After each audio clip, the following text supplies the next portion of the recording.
Light on करते साथ मैंने अपनी बेटी को देखा, उसके कपड़े उतरे हुए थे और ये खुद भी नंगा था। मैंने अपनी माँ को आवाज दी, मैंने कहा माँ उठ जाए, मेरी बेटी की जिसने सारी सब खराब कर दिया उठ जाए। रजाई उठाई है तो हमने नंगी थी, मेरी माँ ने वहीं पर रोना शुरू कर दिया। नंगा था बिल्कुल, वो बाहर चला गया। बार बार गंदे सवाल पूछ रही थी मुझसे कि कह रही थी कि तुम्हारी बेटी के साथ कैसे हुआ है, वो नंगी थी, वो क्या थी, बार बार ये सवाल कर रही थी। मैंने कहा मेरी बेटी कपड़े पहनो, मैंने कहा तो बेटी कपड़े पहने, ये देखो नंगी।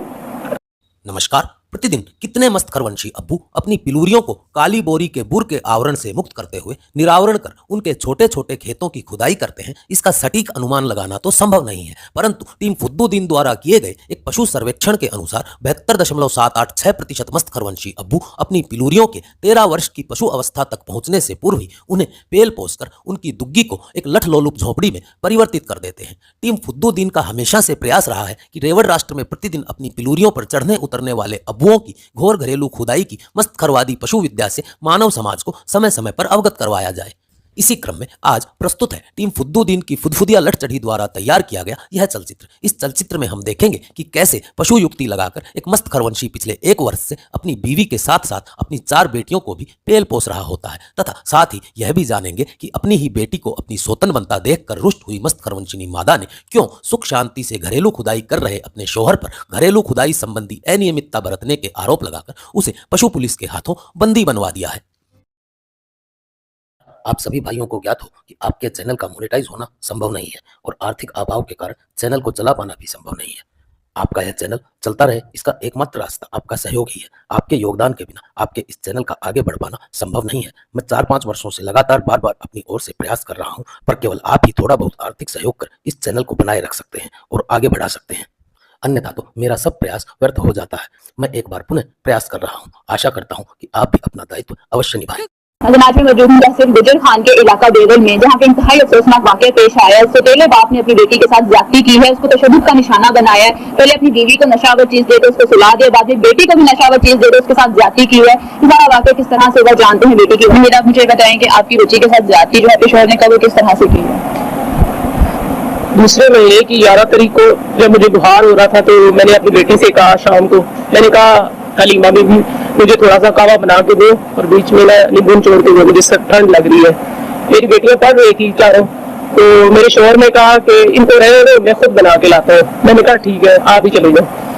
लेकिन 10-15 मिनट लगाया उसने कावा बनाने में और वापिस आया, फौरन ठंडा करके मुझे कहता है कि फटाफट पियो, तुम्हारी तबीयत बहुत ज्यादा खराब है और तुम मल करके सो जाओ। मैंने कहा ठीक है आप ठंडा करें इसको। मैंने आधा पिया है, मुझे कड़वा सा लगा है। मैंने कहा ये बहुत कड़वा है। कहता है तुम्हारी सेहत के लिए ठीक है। मैंने कहा आपकी भी सेहत खराब है, आप थोड़ा सा पी लो।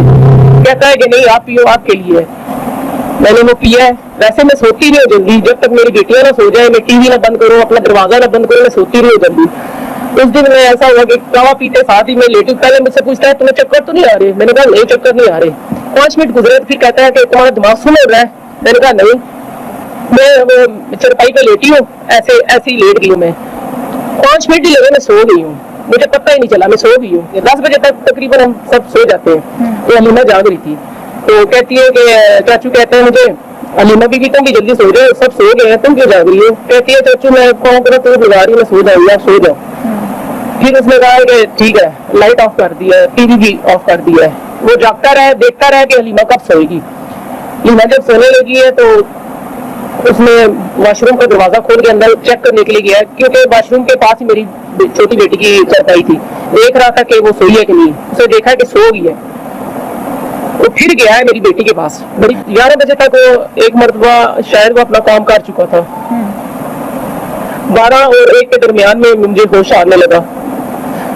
मेरी आंख खुली तो वो लाइट के पास खड़ा था, बटन ऑफ ऑन कर रहा था। मैंने कहा मैं ये कर क्या रहा है, मैं इसको देखो तो सही। मुझे कहता है कि पानी पियोगी, उसको पता चल गया ये हिल रही है। मेरे पास आया, कहता है पानी पियोगी, आराम से कहा पानी पियोगी। मैंने नहीं बोली, मैं बोली भी नहीं, हिली भी नहीं। मैंने कहा ये लाइट क्यों ऑफ कर रहा था। मेरे दिल में थोड़ा, बच्ची अकेली सोती है? हाँ अकेली, सब बच्चे अकेली सोते हैं। छोटी जो है ना वो दोनों साथ में सोती थी। हलीमा भी अकेली, अम्मा भी अकेली सोती है। मैंने कहा देखो तो क्या कर रहा है। तकरीबन 12-12:30 का टाइम था, तो मैं फिर भी आंखें बंद करके सो गई। मैंने कहा देखो करता क्या है। लाइट को लाइट ऑफ की है उसने, दोबारा से मेरी बड़ी बेटी के चरपाई के पास गया है। मेरे दिल में ऐसे खटका मुझे पता नहीं ये क्या करने जा रहे हैं। मैंने कहा मैं भी चुप कर जाती हूँ, देखती हूँ क्या करता है ये। मैंने जो देखा मैं बयान नहीं कर सकती। सिर्फ टोटल 5 मिनट लगे, मैं उठी, लाइट ऑन किया क्योंकि मेरा दिमाग सुन रहा था, मुझे कुछ पिलाया हुआ था उसने, लेकिन मैं फिर भी उठी हूँ, लाइट ऑन की है। लाइट ऑन करते साथ मैंने अपनी बेटी को देखा, उसके कपड़े उतरे में थे और ये खुद भी नंगा था। मैंने अपनी माँ को आवाज दी, मैंने कहा माँ उठ जाए, मेरी बेटी की जिसने सारी सब खराब कर दी है, उठ जाए। मेरी माँ उठी है, मैंने जो हाथ में है उसको मारा, उसने जल्दी से दरवाजा खोला है, कुंडी खोली है, मुझे धक्का दिया अपनी माँ पे। मैं माँ के ऊपर गिरी हूँ, मेरी माँ भी गिरी है, मेरी माँ को कमर में चोट आई है। मैंने कहा अपना बीबी उठो, अपना बीबी उठो, वो भी सुनती मेरी बेटी। मैंने कहा मेरी बेटी कपड़े पहनो, मैंने कहा उठो बेटी कपड़े पहनो, ये देखो नंगी। मैंने कहा जमीन इंसान, बच्ची को भी नशा चीज खिलाई हुई थी, कुछ खिलाया हुआ था उसने। मैंने कहा इतना होश में नहीं थी, नहीं होश में नहीं थी। मैंने जो हाथ में आया उसको मारा, उसने मुझे मारा, फिर मेरे बालों से पकड़ के मुझे घसीटा उसने। उसके हाथ में एक वो फ्रिज का डंडा आया, मुझे मेरे सर पे मारा, मेरे सर अभी भी जख्मी है। तो मेरी माँ ने उसको पकड़ने की बजाय मुझे पकड़ना शुरू कर दिया। बेटा क्या हुआ, बेटा क्या हुआ? मैंने कहा आमना की हालत देखे आप, रजाई उठाई है तो हमने लगी थी। मेरी माँ ने वहीं पे रोना शुरू कर दिया। मैंने कहा ऐसा क्यों किया तुमने, ये 3 बच्ची थी, ऐसा क्यों किया? क्या आमना अपने बाप की सगी बेटी थी? नहीं सकी नहीं थी, ये सुतेला बाप था इसका। आपकी दूसरी शादी हुई थी उनसे? जी दूसरी शादी हुई थी। क्या मुलजिम में से आपकी कोई औलाद थी? मैं 1 साल हो गए शादी को, लेकिन इसने ऐसा किया। फिर इसको मैंने जब मारा है, हेलमेट पड़ा हुआ था, हेलमेट उसके सर पे मारा, उसने दरवाजा खोला। मैंने कहा अपनी बेटियों छोटियों को और माँ को कहा इसको पकड़ो, इसको बांधते, पुलिस को फोन करते। मेरा फोन था उधर पड़ा हुआ था, उसने पहले मेरा फोन तोड़ा है, मेरा फोन तोड़ा है तो मुझे धक्का दिया है बेटियों को, दोबारा धक्का दिया। मैं बेटियों पे गिरी, दरवाजा खोल के बाहर से कुंडी लगा दी उसने। काफी मजामत चलती रही आप ज्यादा। फिर उसने दरवाजा खोला है तो बाहर चला गया, बाहर से कुंडी लगा दी है। मैं बहुत ज्यादा गुस्से में थी। मेरी बेटी और मैं, मेरी बेटी जो हलीमा और मैं, दरवाजे को एकदम से झटका दिया है, कुंडी में टेढ़ी हो गई, दरवाजा खुल गया है। वो बाइक जो है वो अपनी बाहर निकालने लगा था, दरवाजे कुंडी भी खोल दी उसने। मैंने हेलमेट हाथ में उठाया तो मैंने हाथ से खींच के मारा, उसको लगा भी है। और अपना बाइक जो है नंगा था बिल्कुल, वो बाहर चला गया है। मेरे मोहल्ले में जो सब थे दूसरे तीसरे दिन आके पूछते, कहते रात को 1 बजे तुम्हारे घर में कैसा छोड़ता? मैंने कहा कैसे है मोहल्ले में, मैं आपके घरों में रहती हूँ। आपने एक मरतबा नहीं बाहर निकल के पूछा कि आपको क्या तकलीफ है, आप क्यों शोर कर रही हो? किसी ने नहीं। आपने उस वक्त जो है पुलिस का फोन नहीं किया? आप बाजू में मेरा फोन तोड़ दिया था उसने, उसी वक्त तोड़ दिया था कि किसी से रब्ता न करेंगे। तो पुलिस तक ये बात कैसे पहुंची है? पुलिस तक मैं सुबह गई हूँ चौकी पे, अपनी बेटी को साथ लेके गई। मैंने कहा सर जी मेरे साथ ये हुआ है, अच्छा है, मेरी बेटी के साथ ज्यादती हुई है।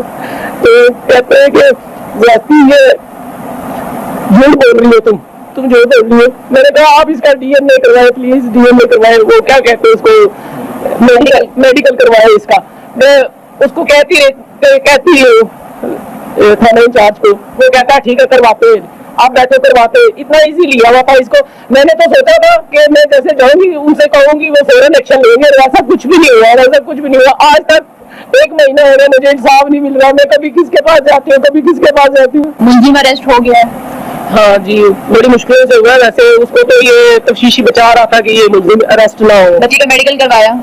मेडिकल तो करवाया है मैम, वो लेके गए बेटी को जुमे की रात को 10 बजे लेके गए, लेकिन मेडिकल नहीं हुआ। इसलिए नहीं हुआ कि वो जो डॉक्टर साहबा कह रही थी कुछ चीजें चाहिए उनको, मैं 3-4 मेडिकल स्टोर पे गई हूँ, वो नहीं मुझे मिली। कहती है कि सुबह हफ्ते के दिन आप आओ, तकरीबन 10 बजे आओ। सुबह 10 बजे फिर मैं उधर गई हूँ, लेकिन उधर लेडीज कांस्टेबल थी, उन्होंने मेरे साथ बहुत बदतमीजी की है। मेरी छोटी बहन को पकड़ के बंद कर दिया। उन्होंने बार-बार गंदे सवाल पूछ रही थी मुझसे, कि कह रही थी कि तुम्हारी बेटी के साथ कैसे हुआ है, वो नंगी थी, वो क्या थी, बार-बार ये सवाल कर।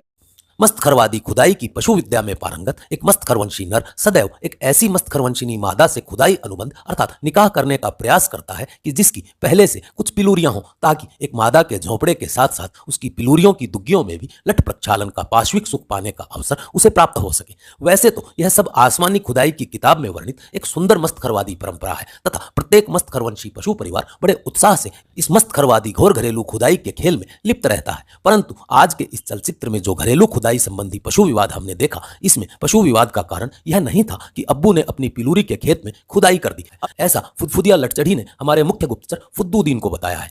घोर घरेलू खुदाई संबंधी इस पशु विवाद को बिना किसी भावना के मात्र वैज्ञानिक दृष्टि से देखने के उपरांत यदि आपको इसके पीछे कुछ और कारण प्रतीत होता है तो आप इसे संदेश पट्टिका पर अवश्य प्रेषित करें। सक्षम सदस्य यथासंभव सहयोग कर अपने इस चैनल को और अधिक सक्षम बनाने का प्रयास करें। मस्त खरवंश से संबंधित इसी प्रकार की जाहिलता से परिपूर्ण किंतु मनोरंजक, रोचक तथा ज्ञानवर्धक सूचनाओं हेतु आप अपने दोनों चैनल पाक डी टॉक तथा टोपी डी टॉक से जुड़े रहें। इस चलचित्र के लिए इतना ही, मिलते हैं अगले चलचित्र में, तब तक के लिए सबको बम बम।